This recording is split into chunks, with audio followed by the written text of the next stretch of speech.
Revelation chapter 11, the consequence of mixing cities. Then I was given a measuring rod like a staff, and I was told, Rise and measure the temple of God, and the altar, and those who worship in it. But do not measure the court outside the temple. Leave that out, because it is given over to the nations, and they will trample the holy city for 42 months. And I will grant authority to my 2 witnesses, and they will prophesy for 1,260 days, clothed in sackcloth. These are the 2 olive trees and the 2 lampstands that stand before the Lord of the earth. And if anyone would harm them, fire pours from their mouth and consumes their foes. If anyone would harm them, this is how he is doomed to be killed. They have the power to shut the sky that no rain may fall during the days of their prophesying, and they have power over the waters to turn them into blood and to strike the earth with every kind of plague as often as they desire. And when they have finished their testimony, the beast that rises from the bottomless pit will make war on them and conquer them and kill them. And their dead bodies will lie in the street of the great city that spiritually is called Sodom in Egypt, where their Lord was crucified. For 3.5 days, those from the peoples and tribes and languages and nations will gaze at their dead bodies and refuse to let them be placed in a tomb. The measuring of the temple and those who worship in it and the altar, but leaving out the courtyard and the city, is one of the most debated passages in the book of Revelation. And how you interpret this passage will determine how you interpret all sorts of other passages. This is really a very imperative juncture in the book. How you handle this is going to determine all sorts of things. Now, there have been 3 basic perspectives. Now, obviously, there's a lot of variation in each one of these basic perspectives, but there have been 3 basic perspectives on this passage. One is that it's a literal temple standing in Jerusalem prior to its destruction in 70 AD. Most scholars accept that by the time John writes the book of Revelation in the 90s, that the temple has been destroyed for over 20 years. It's gone. However, there are a minority of scholars who will place the writing of the book of Revelation in the 60s of the 1st century. Now, if John is writing the book of Revelation in the 60s, that means the temple in Jerusalem is still standing, has not yet been destroyed, and it's being measured here in preparation for its coming destruction in 70 AD. Again, this is a minority perspective. You're not going to run into this that often. A much more popular view, especially on TV and radio ministries, the dispensationalists, the rapture camp, etc., is that this is a rebuilt temple in Jerusalem at the conclusion of the church age. This is a perspective that I used to hold. I no longer hold this. But when I went to Jerusalem back in 2010, 2011, like other people, I went to the Temple Institute to see the instruments that they've made because they want to build a temple and get it going. Now, Christians who hold to this perspective, they think this is one of the primary signs of Jesus' second coming, that there will eventually be a sharing arrangement on the Temple Mount, that the Dome of the Rock and the Al-Aqsa Mosque will be in the vicinity of the new Jewish temple, and animal sacrifices will resume. In 3.5 years prior to the second coming of Jesus, the Antichrist will desolate that temple, go into the temple, and declare that he is divine. Again, very popular perspective. You're going to find this all over the place, this expectation that there will be another temple built. And Revelation 11 is seen as proof of that for this school of thought, that we're waiting for another temple to be built because the Antichrist cannot come, and therefore the second coming cannot come until you have a temple.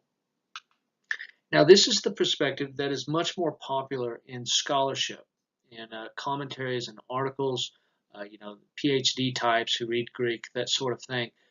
They're going to go this route.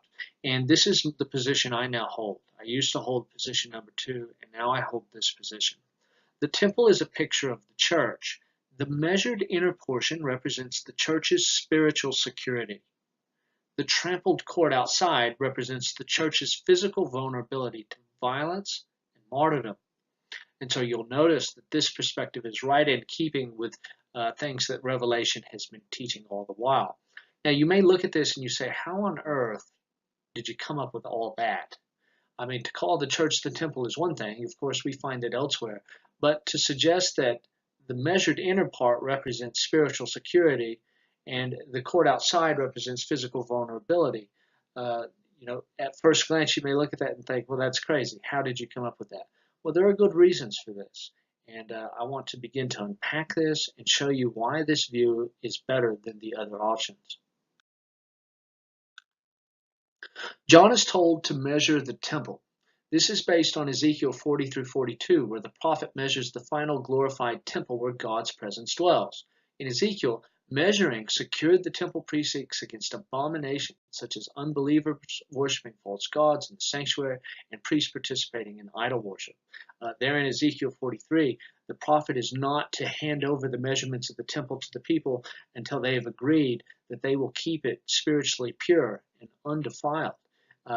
You find something similar in the book of Zechariah. In chapter 2, a man goes out with a measuring line to measure Jerusalem to indicate God's protection of the holy city. In verse 1, it says, I lifted up my eyes and saw a man with a measuring line in his hand. And the man with the measuring line does his thing. And then in verse 5, it says, I will be to her a wall of fire all around, declares the Lord, and I will be the glory in her midst. And so scholars are going to associate measurement with God's protection and God's presence. And this is why it's been determined that, measurement of the inner portion shows that God has accepted this, that they are spiritually secure, protected from God's wrath now and in eternity, and that they have been empowered by God's grace to not apostatize, to be faithful, to persevere to the end. They have this spiritual protection from God's grace if they will only accept it. This is not, Zechariah and Ezekiel are definitely the background for this, but this is not the only reason. Now notice what it says here. It lets you know what measurement is about by virtue of what is not measured. It says, but do not measure outside the temple. Leave that out because. All right, so now we're going to know why something is not measured. Leave it out because it is given over to the nations, and they will trample the holy city for 42 months. So we know that measurement has to do with protection because we see that in Ezekiel and in Zechariah. And in this very text, we're given the reason because, hati in Greek. Why is something not measured? Well, because it's not protected. It's handed over to be trampled down. And therefore, we know that the measurement of the inner portion must represent protection, presumably spiritual protection, and the outer portion represents a different aspect of being the church, physical vulnerability.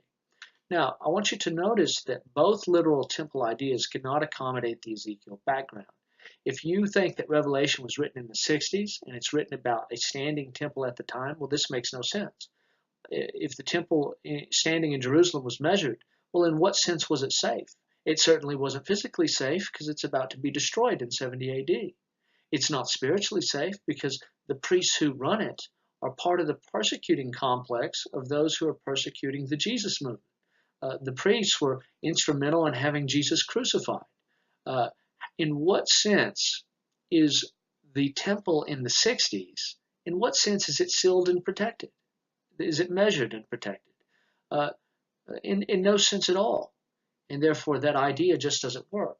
Now, those who think that this is a future temple in the final 3.5 years, it doesn't work for them either, because they think that the inner temple is vulnerable to the desecration of the Antichrist.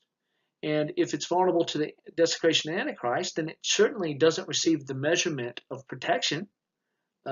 It's very specifically not protected. I mean, those who hold this school know that it's not protected because, they think that when the abomination of desolation occurs, when the Antichrist goes into the temple and desecrates it, that this counts down the clock to the final 3.5 years. So it doesn't work.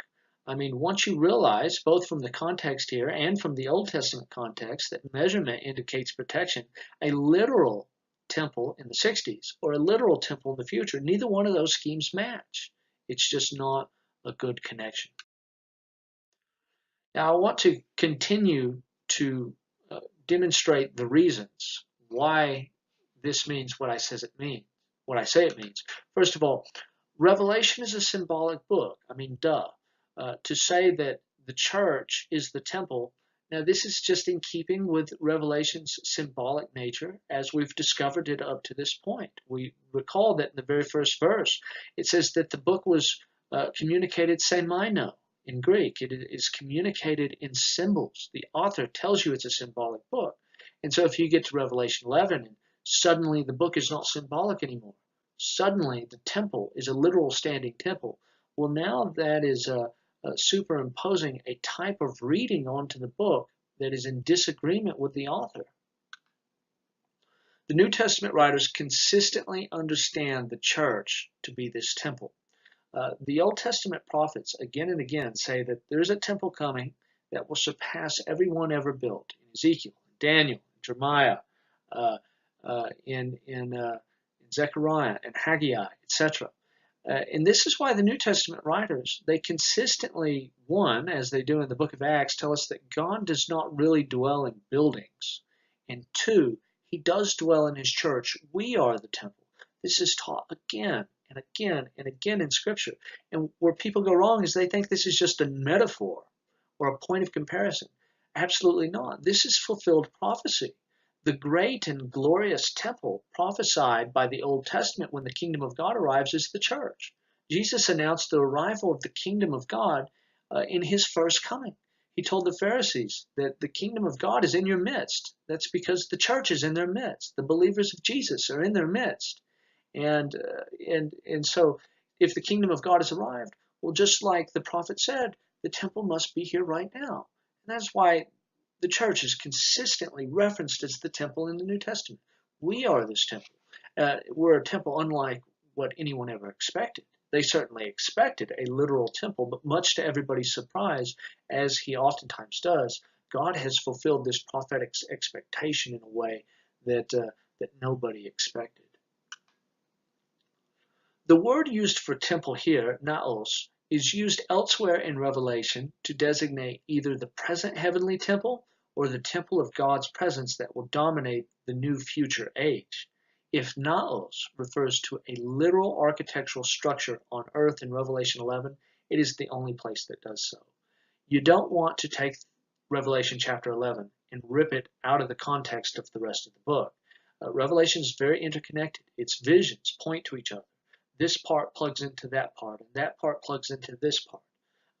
And if you're reading throughout the book of Revelation, in the temple, the naos is never referred to as an architectural structure in Jerusalem, then it's probably not going to be here either. It's very unlikely that this one place would do something different than the rest of the book. Those who worship in the temple would refer to priests. Now, John has consistently related that the church is a priesthood, right? It says, worship the temple in the altar and those who worship in it. That's the priesthood. Only the priests could go into the sanctuary, into the naos. And as you look through the book of Revelation, this is commonly taught. We are the priesthood. Chapter 1, chapter 5, chapter 20, on and on. 1 Peter chapter 2 taught something similar. We are priests. We're the ones who eat the sacrifice when we partake of the Lord's Supper, the way that the priests in the temple would eat the sacrifice. We're the ones who teach people the laws of God. We're the ones who bless and who intercede. We have the priestly ministry as God's church, taught over and over again in Revelation. Now, to get to chapter 11, and suddenly the priesthood is not the church, all of a sudden, suddenly in this one place, the priesthood are those sacrificing animals in an architectural building. This is again, it just rips Revelation 11 right out of its context with the rest of the book. The Christians at Philadelphia were promised they would become pillars in God's temple. Now, a lot of people are going to look at this passage and they're going to say, look, dude, you're measuring a building. You're measuring an altar. Clearly, that is not a reference to the church. We're talking about specific architectural features. Well, this is interesting because the Christians were told that they would be pillars. Pillars. That's a very specific architectural reference. However, nobody expects that in the afterlife they will be turned into marble columns that hold up the ceiling in the temple. All right? This is important. We've already discovered a passage in Revelation where Christians are the spiritual temple, where we are compared to specific architectural references in the temple. And therefore, when this happens here in Revelation chapter 11, we need to be consistent. This is still the church. And in fact, this passage in chapter 3 has much more to say about what we're looking at in chapter 11 than meets the eye. So we'll come back to this here in just a moment.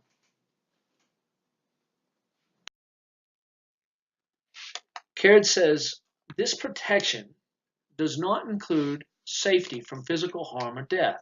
Like the seal that was on the foreheads of God's servants, the measuring of the temple betokens an inner security against spiritual dangers. But the angel's orders are to leave the outer court exposed, because God does not offer to the church security from bodily suffering or death. It is his intention that they should remain outwardly vulnerable to the full hostility of their enemies, secure only in their faith in the crucified and risen Lord. Now, this is a good quote from Caird. He certainly understands this passage very well. And notice what he does. He compares it to the seal. You remember after the sixth seal, we had two interlude visions. And the first one was the sealing of God's servants, showing that they are spiritually secure. And then the next vision was the martyrs standing before the altar and before the throne in heaven, showing that while they were spiritually secure on earth, they were not physically secure. They were exposed to the physical vulnerability of their enemies. So now here we are again. We're right after the sixth trumpet, and we're getting a vision that shows spiritual safety and physical vulnerability. This is one of the primary messages of the book of Revelation. You will find this all over the place. We're going to find this in several different places in Revelation. Now, a good rule of thumb when reading the book of Revelation, if you get to a passage where the church is looking invincible, that's a reference to its spiritual security. And when you get to a passage where the church is getting beat up, that refers to its physical vulnerability. This principle is one of the domineering principles, one of the dominant principles throughout the book of Revelation. It's one of the primary reasons the book is written, to let us know that this is the way it will be. This is the way it's supposed to be, at least until the rest of the church age. Now I'm going to turn on my laser pen so that you can see the things that I refer to. All right. Hopefully you can see this. Now I want to begin to talk about the courtyard and the altar. The naos does not refer to the entire temple complex. The entire thing, the platform and all, is not sealed. Only the naos, the what sometimes is called the sanctuary, the holy place, in here with the Ark of the Covenant and the menorah and the table of showbread, etc. This building is sealed. This represents spiritual protection. Now the courtyard immediately outside this building, this is part of what is given over to the enemies of God's people. This represents physical vulnerability. All right, this along with the rest of the city. Now the interesting aspect is the altar out here is also sealed. The altar is also spiritually safe.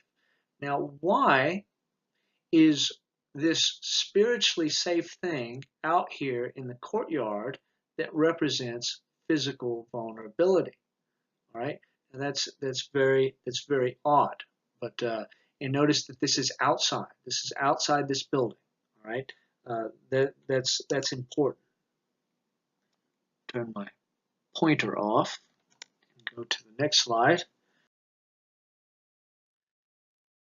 So let's talk about this passage back in chapter 3 and look at some of its Greek language. The one who conquers, I will make him a pillar in the temple, the naos, all right, the part in chapter 11 that is sealed and protected, that's measured. In the temple, the naos of my God, never shall he go out of it. All right, now exo is the Greek word. What did we just see? The area outside is one of physical hostility. And I will write on him the name of my God and the name of the city of my God. Now, of course, that refers to the seal, again, which represents spiritual protection. The New Jerusalem, which comes down from my God out of heaven, and my own new name. Now, this is interesting, all right, because these two passages are connected. They both involve being the temple. They both believe that it's a good thing to be inside. Notice that in chapter 11, chapter 3, he says, you will be in the temple and you won't have to go outside anymore. Well, that means the area outside represents something bad, all right? What could it possibly mean? Well, in order to know, we come here to chapter 11 because it has the same language. In the temple is good, outside the temple is bad. Being a pillar inside and not going outside means spiritually safe, but no longer going outside where one is physically unsafe. It stands in contrast to chapter 11, where the temple is measured, spiritually safe, but the courtyard is left out because it belongs to those who are physically dangerous. Again, both texts have naos and exo.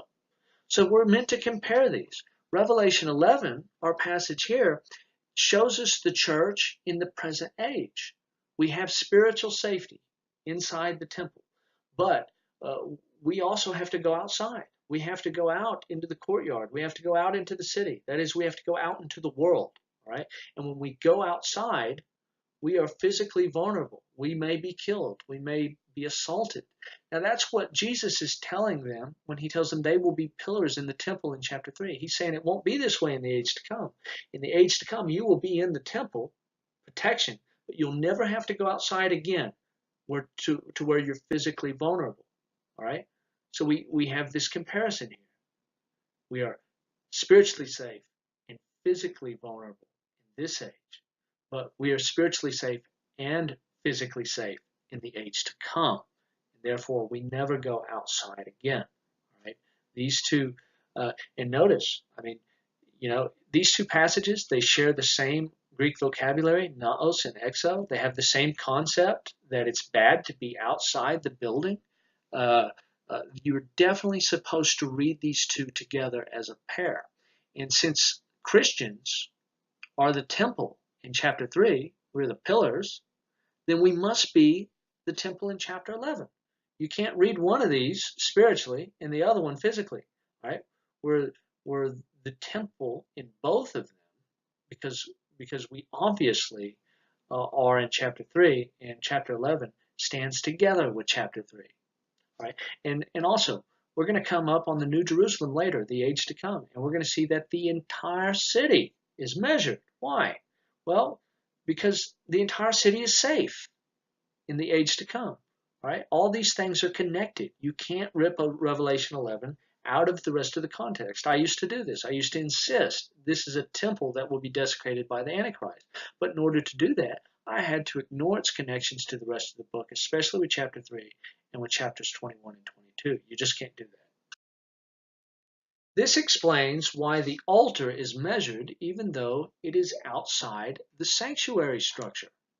Out in the courtyard, which symbolizes vulnerability to outside forces, the martyrs who are sacrificed on the altar are just as spiritually secure as those in God's immediate presence in the temple, and therefore the altar is measured like the temple. Remember what we saw in the fifth seal. The martyrs are standing around the altar. The altar has already been associated with martyrdom, right? And that makes sense now, because if the courtyard represents physical vulnerability and the altar is out in the courtyard, well, of course it's sealed, right? It means when you go out into the courtyard, you go out where you're physically vulnerable, and you die for your faith. You're measured. You're protected. That's why the altar is out in the area of physical vulnerability, because it represents martyrdom, and martyrs are obviously physically vulnerable if they're getting martyred, right? But nevertheless, spiritually safe, and therefore the altar is measured. Now, in these two verses, we have something very interesting that occurs. We have the measuring of the temple and the altar. But we also have this reference to the 3.5 years. We began to talk about the 3.5 years last week. And I told you this is another place where I've had to change my view because of so much evidence. I used to suggest that there was a final 3.5 year period. Like many people, I believed that there was a coming 7 year period that begins when the Antichrist makes a covenant of peace between the Jewish people and others in the land of Israel, and that halfway in the 7 year period, at the 3.5 year mark, he would desecrate the temple, and this would launch the Great Tribulation, where the nation of Israel would be invaded by the nations of the world. I used to say that, but I've had to change my mind. The 3.5 years represents the entire church age. We talked about this last time. We're going to see a lot more evidence for this right now. But back in the book of Daniel, the prophecy was sealed. The final outcome of things was sealed up until the final 3.5 years. Well, right in Revelation 10, when the 3.5 years are referenced, the prophecy is unsealed and given to John. Well, why is it unsealed and given to John? It's because he lives in the 3.5 years. The 3.5 years is the final church age. It's the tribulation. This is why, in Revelation chapter 1 and verse 9, John says he's already in the tribulation. He doesn't say it's future. He says specifically that he's already in it. We saw something similar in chapter 7. The martyrs who come out of the Great Tribulation, they represent all the martyrs of church history. Right? But now we're going to see even more compelling reasons to believe that the 3.5 years is being used as a symbol to represent the entire church age. But first of all, we need to remember the way that our numbers work.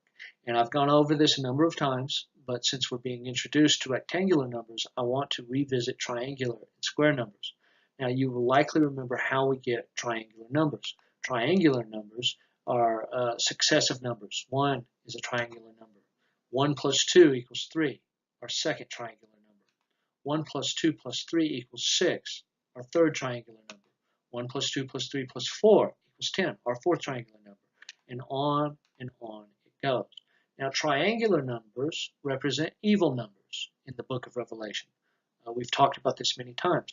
And we've also talked about the fact that they do not kick in immediately. It seems that after you get to the number 6, the third triangular number, this is when triangular numbers are consistently evil. The numbers 6 and 10 are always used in an evil sense throughout this book. We've already begun to see that. We'll see more of that. But triangular numbers, all the way up to 666, these are evil numbers. They kick in at the third triangular number at number 6. The square numbers are counted up the same way, only you don't add every number, you only add the odd numbers. So 1 plus 3 plus 5 plus 7 plus 9, and on it goes. And we have the same thing here. The first few square numbers do not necessarily represent righteous numbers. There's a question as to when it kicks in. Now, I will suggest later on that 16 is where it kicks in. After you get to the number 16, your square numbers thereafter are righteous numbers. They represent good things.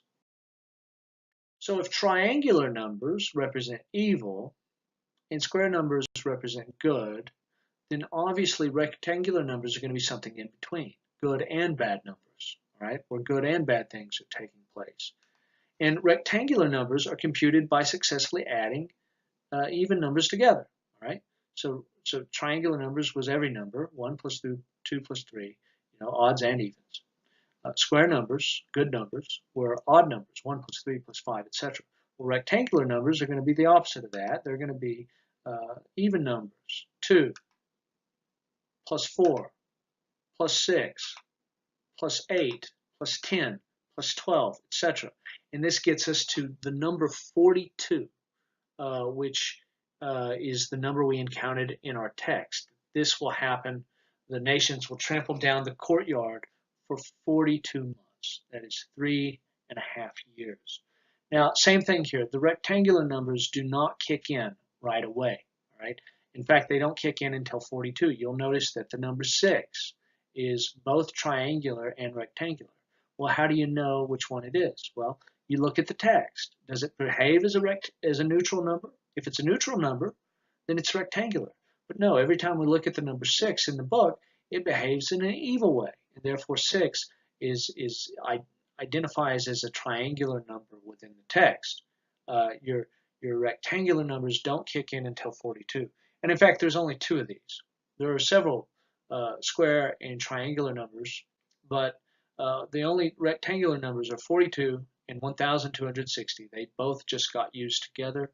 They both represent the time of the conflict between the beast and God's people.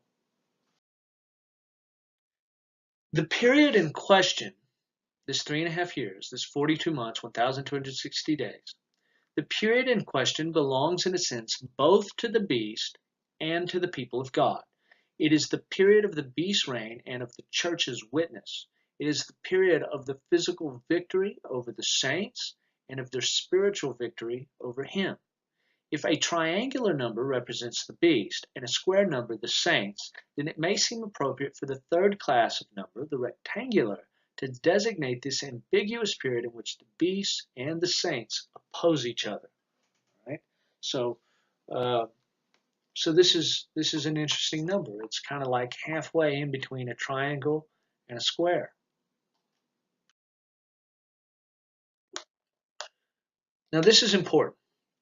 The next few slides are important for understanding this number, and they will help us understand some things. We should note that when John uses the figure 42 months, the emphasis lies on the beast side of the rectangle, for trampling and for rule, whereas when he uses the figure 1260 days, the emphasis lies on the church's aspect of the rectangle, for prophesying and spiritual protection. So there's times time and half a time, the 3.5 years of Daniel. Well, here in Revelation, it's broken down twice, into months and into days. 42 months is rectangular, 1260 days is rectangular. And a lot of people have asked, well, why does it use the 42 months in one place and 1260 days in another? And some people have even taken this as evidence that it must be a literal 3.5 years. They're like, that's why he keeps telling it to you in different ways. He tells you it's times time and half a time. He also tells you that it's 42 months, and he even tells you it's 1260 days, because he's trying to tell you don't take it symbolically. It's literal. Here, I'll break it up in various ways to show you exactly how long it's going to be. Well, not so, all right? 42 is used when the emphasis is more on the activity of the beast, and 1260 is used when the emphasis lies more on the activities of the church. Look at the numbers in the text. This is the way they're used, all right? Right here it says the courtyard is trampled for 42 months. That focuses on the activities of the beast people. And right after that, it talks about the witnesses in sackcloth who will witness and prophesy for 1260 days. There, the emphasis is on God's people. So it's not breaking it up into various calculations to emphasize how literal it is. It's just that these different figures are being used in different ways with different points of emphasis.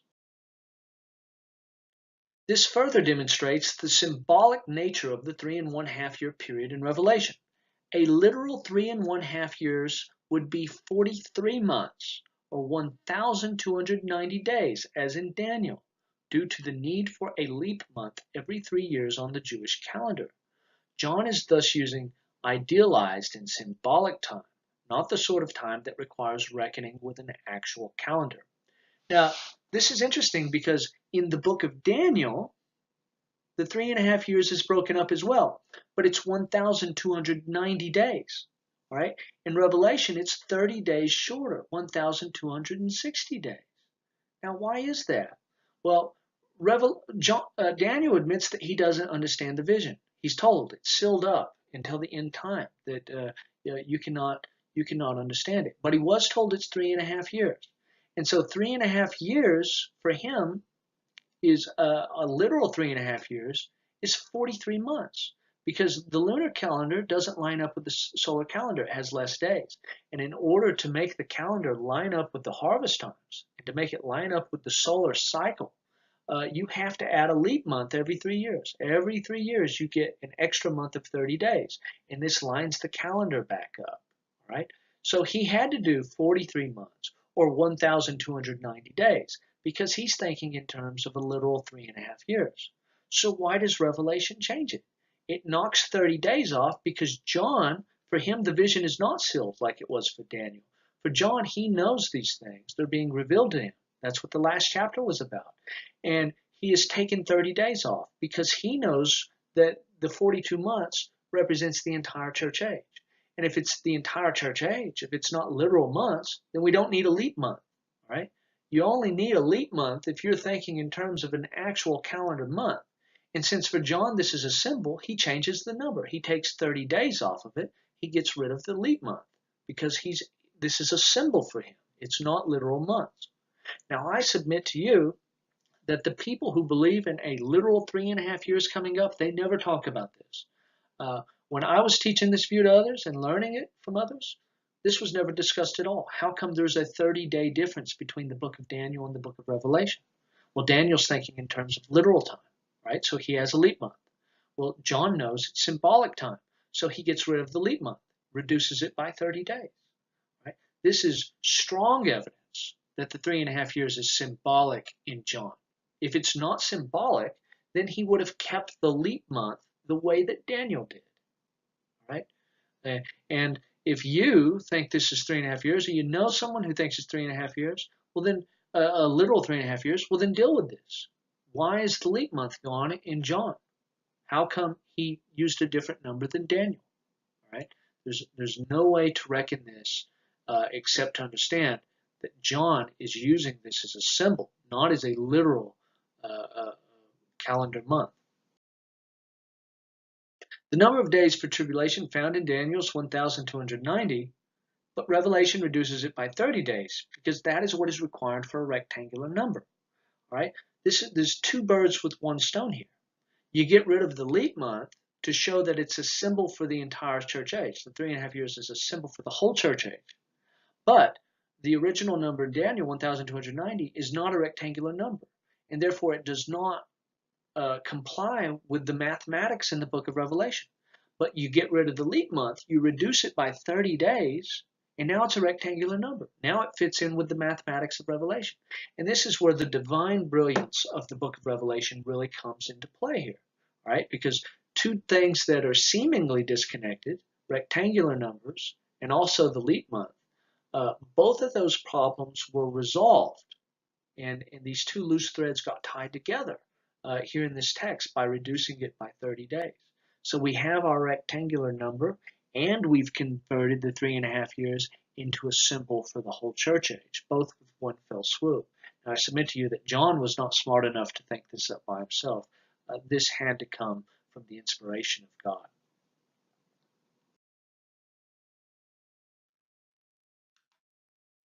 Rectangle as a symbol for conflict between God's people and the nations.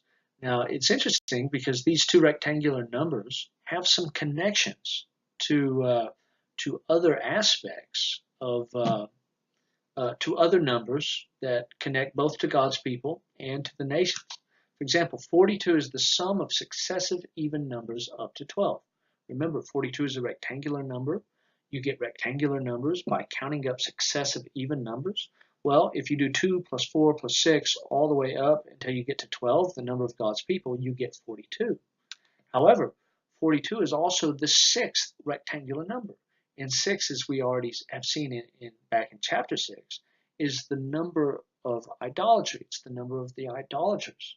So this number is connected both to 12, the number of God's people, and to 6, the number of the idolaters, which is one of the reasons 42 is such a good number to represent both good and evil. 1,260 begins with 12, the number of God's people, and 1,260 is the sum of successive even numbers up to 70, right? Which is the number of the nations. You read the table of the nations in Genesis chapter 10. This is the number of the nations. So both of these numbers have a numerical connection to a number for God's people and a number for the nations, which makes them very good numbers mathematically, makes them very good numbers to represent the struggle between good and evil. Numbers that are both squares and triangles with a relationship to Revelation's rectangular numbers. This is going to be probably the most difficult thing I ever teach in this presentation through the book of Revelation. All right, because there's more mathematical stuff going on here than meets the eyes. There are numbers in the text, and then there are the numbers that stand behind the text. Now, you don't absolutely have to know about the numbers behind the text, all right? If you don't understand this, if you don't end up caring about this, that's okay. But I need to put it on here just in case there are some people who are interested in this sort of material. And if you're interested in this, this could explain the numbers behind the text, can explain numbers that show up in the text. All right, and so I want to focus on this. Just hang with me. It's a little bit trickier than stuff we've looked at so far, but it's not rocket science. It can be understood. 36 is the first number after 1 that is both triangular and square. Now remember, triangular numbers are evil and square numbers are righteous. Well, you get some rare numbers, and they are very rare. They are few and far between, that are triangular and square at the same time. All right. Now 36 is the first number after the number 1 that is both. It's triangular and square. It's good and evil. 36 does not show up in the book of Revelation. However, it is behind the text. All right. The closest rectangle to 36 is 42, and therefore 42 is used in the book to represent good and evil. All right, so you see what's going on here? 36 is both good and evil because it's triangular and square. But rectangles have been chosen to represent things that are both good and evil. And so 42 is used because it's the closest rectangle to the number 36. All right? 36 is your first number after 1 that is both good and evil. And so the rectangle that is used to stand in its place is 42 because it's the closest rectangle to 36. All right. This doesn't make any sense, we'll look at it on a chart here in a minute.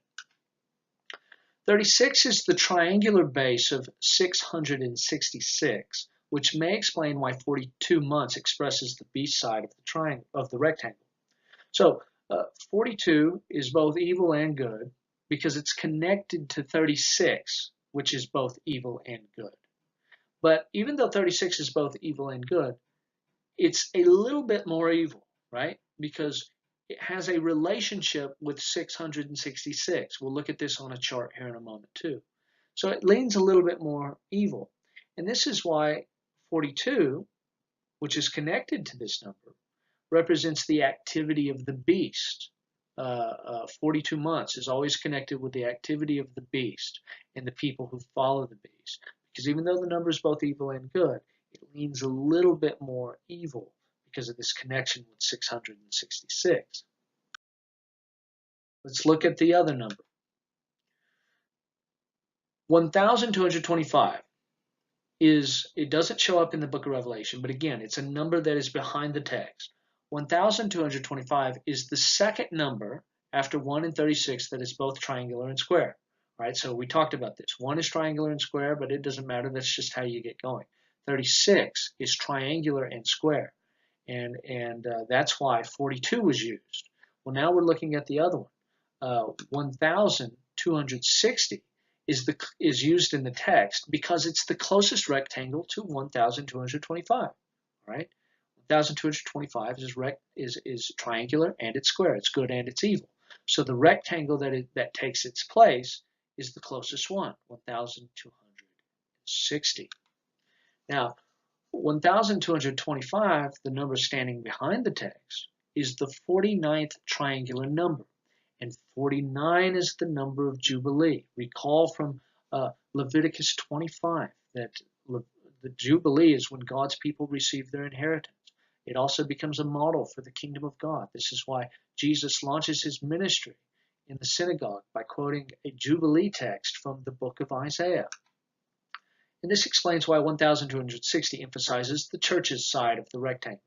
Right, this number is both good and evil because it stands in relationship to 1,225, the one that is triangular and square. However, 1,260 is going to lean a little bit closer to the good side because it corresponds to 1,225. 1,225 is both good and evil, but it's a little bit more good because it's associated with the number of Jubilee. Now, I want to look at that one other way, so that, you know, if you're one of the ones who wants to understand this, you can. So I have my little laser pointer on the screen. Now let's go up and look at our first number. All right, our first number that we looked at that's behind the text is 36. Now look over here. This is laid out triangles, squares, and rectangulars. All right. Now, if we come down here, we can see that 36 is an evil number. It's the 8th triangular number. However, like we said, this is very rare. It's also a square number.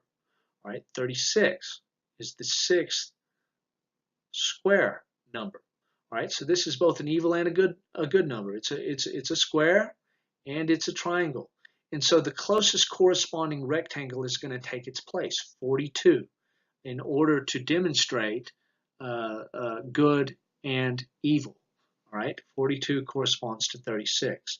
Now, 36, as I said, is a little bit more evil than it is good. And that's because if we come down here, the 36 triangular number is 666. All right, there's a close relationship between these two numbers that matters a whole lot. We'll look at this when we analyze the mark of the beast in chapter 13, and especially when we analyze it again in chapter 17. We'll build on top of this and explain this a little bit better. Now, since 36 is both evil as a triangle, the 8th triangle, and it's good as the 6th square, this rectangle is going to take its place, the closest corresponding rectangle. However, this is going to emphasize the beast activity a little bit more than the church because of the connections to 666. All right, now let's look at the other one. 1,225 is a square number, and therefore it's a good number. Now, the triangles on this chart don't go high enough, but if they kept going from 35th to 36th to 37th onward, by the time we got to the 49th triangle, we would see that it's 1,225. That this is both a triangle and a square. It's evil as a triangle number, and it's good as a square number. And therefore, the closest corresponding rectangle, 1,260, is going to be used in the text, right? But this is going to emphasize the activity of the church a little bit more than that of the beast, because if it went this far, the 49th triangle, that's the number of Jubilee, the number of God's people receiving their inheritance, okay? And if it's the number of God's people receiving their inheritance, it leans the number a little bit more toward the good side than the bad side. So rectangular numbers are both evil and good, but one is a little more good and one is a little more evil, and we can figure this out by comparing it to these numbers that are behind the text, these very rare numbers of 36 and 1,225 that are both evil and good. They're both triangular and square.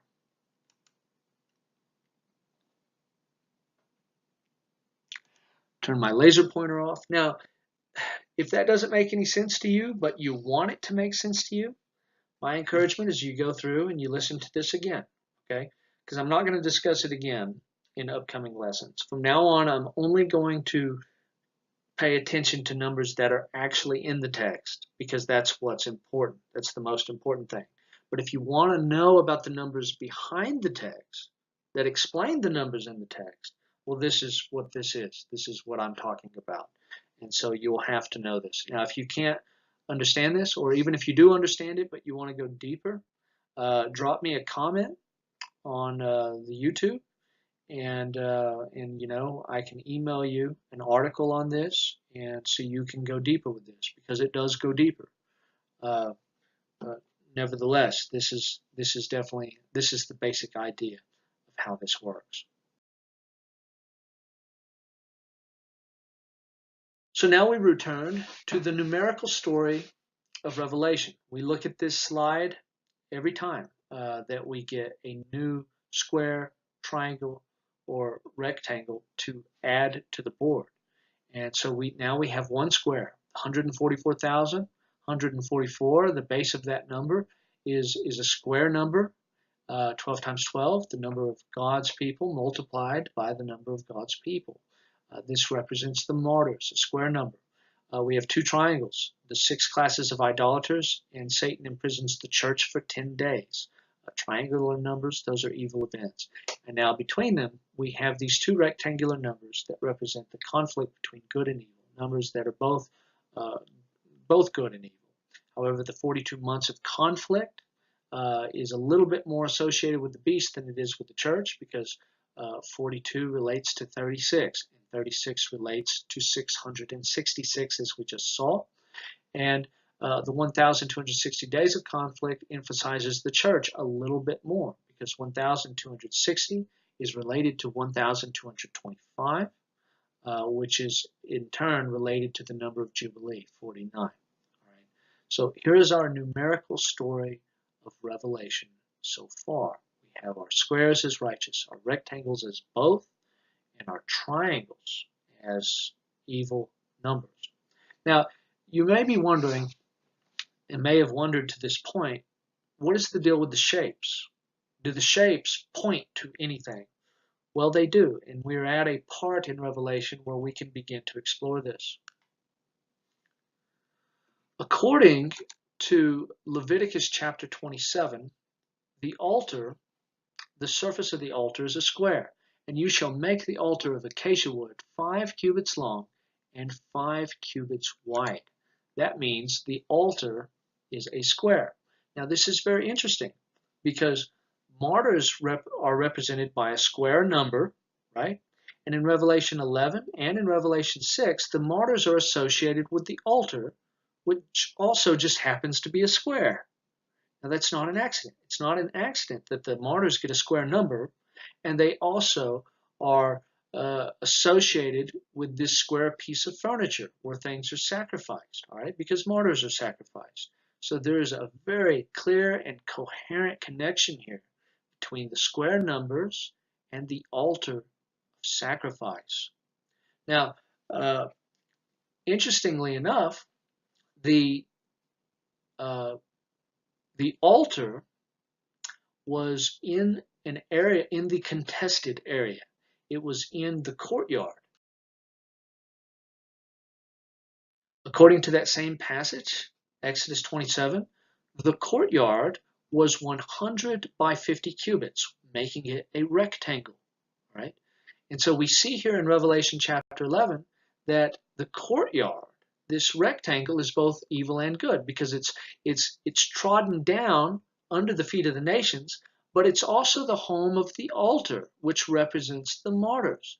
It's both evil and good, and therefore a rectangle is a fit number to represent evil and good, because the rectangular court outside the naos here in chapter 11 is the only aspect of this prophecy that was an area that is both evil and good, right? So you can see here that these numbers and these shapes, they're not just coming out of nowhere. John did not just go, oh, well, I'm going to use square numbers for good things and rectangles for neutral things. And we haven't, related the triangle yet, and triangles for evil things. That's not coming out of just nowhere. This deals with the shape of things within Scripture, right? So the mathematics and the shapes of things are bound together by a common theme, right? And this is what makes the numerical story of the book of Revelation so interesting, so exciting. And we will continue to explore these numbers as we go further and further into the book. And next week, we will begin by looking at the ministry of the two witnesses.